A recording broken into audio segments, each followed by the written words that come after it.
E eu lembro que ele chegou lá bem melancólico, ele estava sempre de canto, e eu sempre tentando trazer ele para a aula, tentar fazer com que ele ficasse um pouco mais ali coletivo com os alunos, e aos poucos a gente foi conseguindo fazer isso, mas eu não sabia o que se passava com ele. Ô Vitor, vamos falar uma fofoca? Vamos.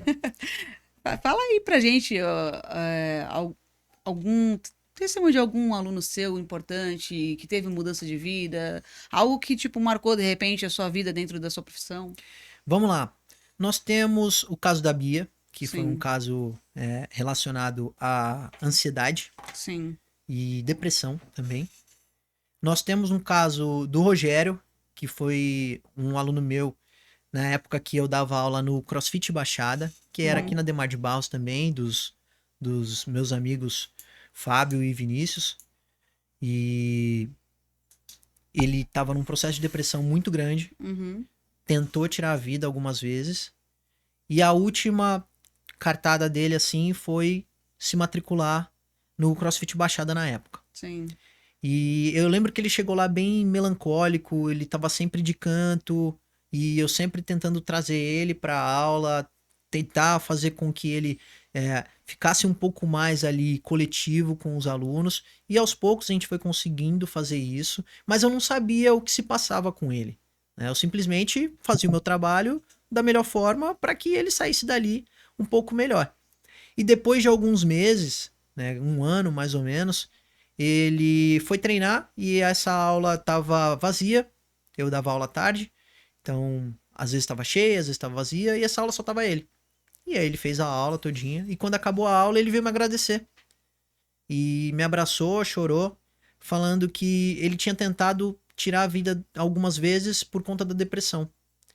E aquele lugar tinha feito a diferença na vida dele por conta da atividade física. A forma como a gente ministrava a aula, o ambiente coletivo, as pessoas que estavam ali dentro, sempre elevando ali a frequência e a energia dele. Então, esse foi um caso muito marcante na minha vida, foi o caso do Rogério, antes da CrossLife. E na Sim. CrossLife em si, a gente tem vários casos. O caso da Bia, nós temos casos de problemas conjugais, que aí já não vem ao caso citar nomes, mas pessoas que estavam com problemas conjugais e Uhum. depois da prática atividade, da prática regular da atividade física dentro da unidade, né, chegou para mim para relatar que o casamento melhorou, que a relação com a mulher melhorou por conta de estar mais ativo, de estar se cuidando, de ter perdido peso. Então são vários casos e é isso que me move todos os dias.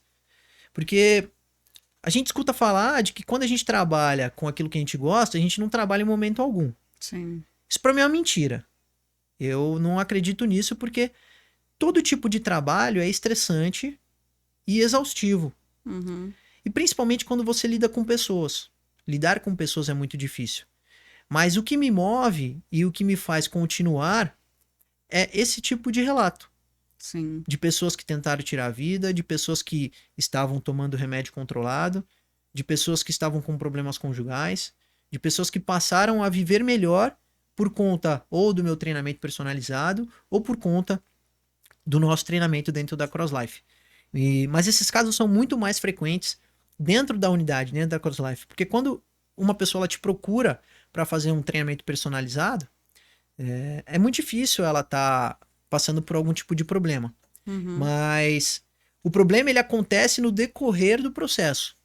Então, eu vejo que se eu não tivesse um conhecimento sobre inteligência emocional, sobre comunicação, sobre como lidar com pessoas, eu já teria perdido muitos alunos do meu personal. Sim. Porque são pessoas que todos os dias passam por problemas. Nas empresas, eu dou aula para bastante empresário, que são submetidos a problemas todos os dias, né, fiscais, com funcionários, vários tipos. E chega para treinar, não está muito bem, e eu tento fazer com que aquele momento seja um momento de descontração, um momento com que ele esqueça todos Sim. esses tipos de problema, tento conversar e entender, né, e ajudar de alguma forma com um conselho, com uma orientação. Então, não é somente dar aula, né, é Uhum. cuidar das pessoas. Então a gente tem que. Eu sempre falo para quando a gente vai dar algum tipo de palestra ou algum educador físico recém-formado me procura para pedir algumas dicas, eu sempre falo para esquecer um pouco a parte técnica e entender um pouco mais sobre pessoas. Investe em inteligência emocional, investe em comunicação, investe em entender como as pessoas se comportam. Porque se eles souberem cuidar dessa parte e tiverem o mínimo de conhecimento técnico, eles vão conseguir ali trabalhar muito bem essas pessoas e vão ter cliente para a vida inteira.